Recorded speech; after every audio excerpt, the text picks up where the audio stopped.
Mes salutations. Nous allons pas nous étendre en politesse car l'assaut des horreurs velues et tentaculaires continue à notre rencontre.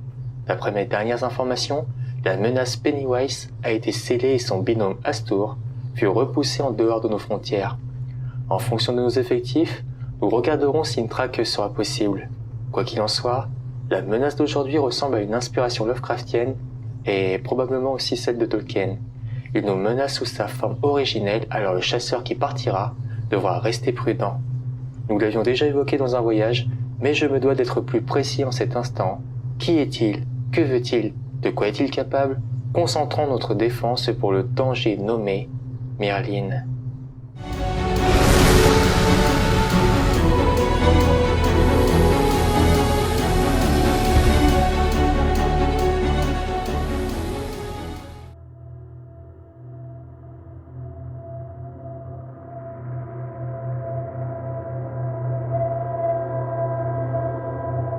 Les informations que j'ai pu récolter à son propos sont les suivantes.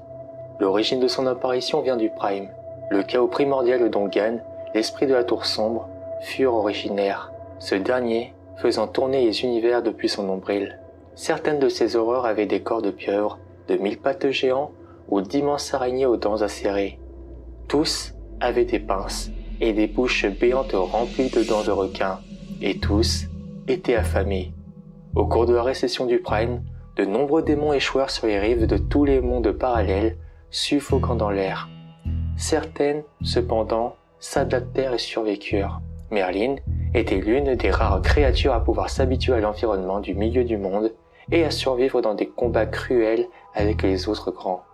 D'ailleurs, la plupart de ces démons étaient des prédateurs sexuels comme Succubi ou maléfiques comme Merlin, dont ce dernier était une de ces créatures dangereuses, puissantes et imprévisibles. En tant que rejeton du Prime, il ne se souciait aucunement de l'ordre de la stabilité de la logique, ne trouvant que de la jouissance et de la satisfaction dans le chaos, créant des ravages pour son propre amusement. Il était un démon qui avait pris la forme d'un vieil homme, déguisé en sorcier à la barbe grise. Il convainquit les grands anciens de construire des Dogan, où ils purent fusionner la technologie avec la magie.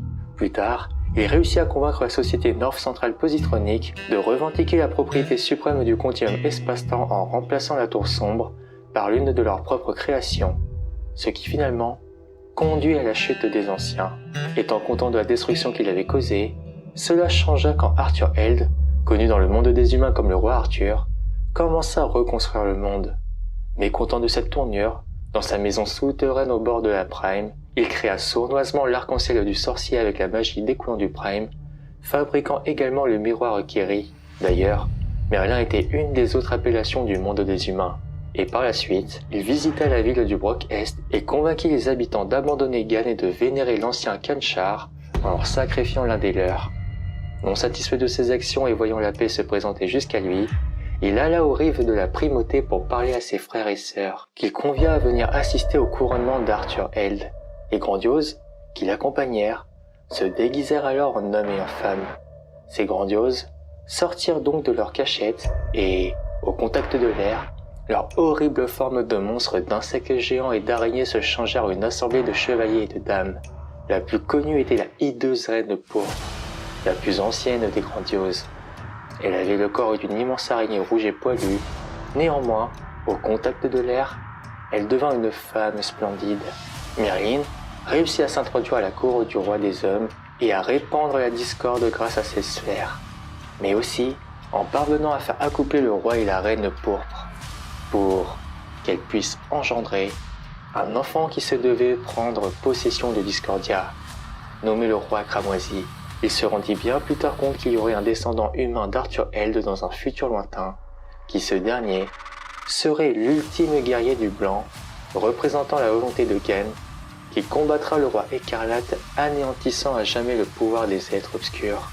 Après que le prime magique fut retiré et que la lame de l'épée d'Arthur Held avait succédé épistolier au pistoleros, nous prenions également connaissance que le légendaire Merlin s'était isolé dans une grotte pour y dormir, mais qu'entre-temps, il aurait potentiellement engendré par la suite le sorcier maléfique Randall Flagg, ou appelé l'homme en noir, qui deviendra l'ennemi du protagoniste principal Roland à travers l'accouplement avec Selena.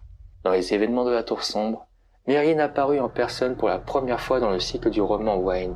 Un jour, il fut ivre dans sa grotte lorsqu'un homme apparut chez lui possédant une puissante magie grâce au roi cramoisi. Ce dernier, probablement craintif des capacités de cette entité à pouvoir agir à ses dépens et probablement capable de lui voler ses terribles projets, Merlin se fit transformer en tigre et piégé dans un dogan pour eux, avec la barre aigle-lion.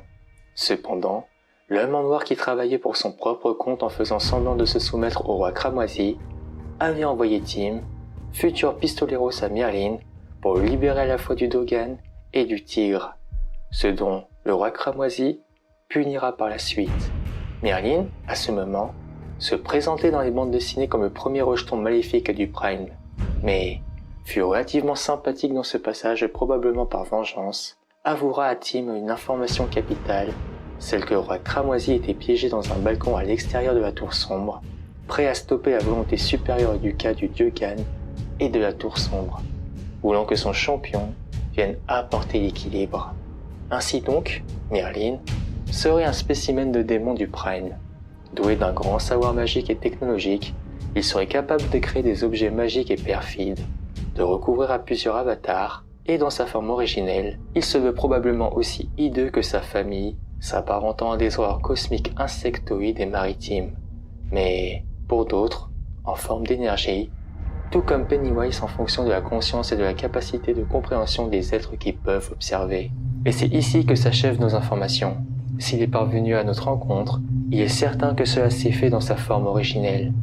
Personne ne peut venir de manière physique dans notre plan sans y être transporté ou invité par nous-mêmes. C'est pourquoi le volontaire qui souhaite s'en charger est cordialement sollicité à partir de suite. Quant à nous, continuons notre défense.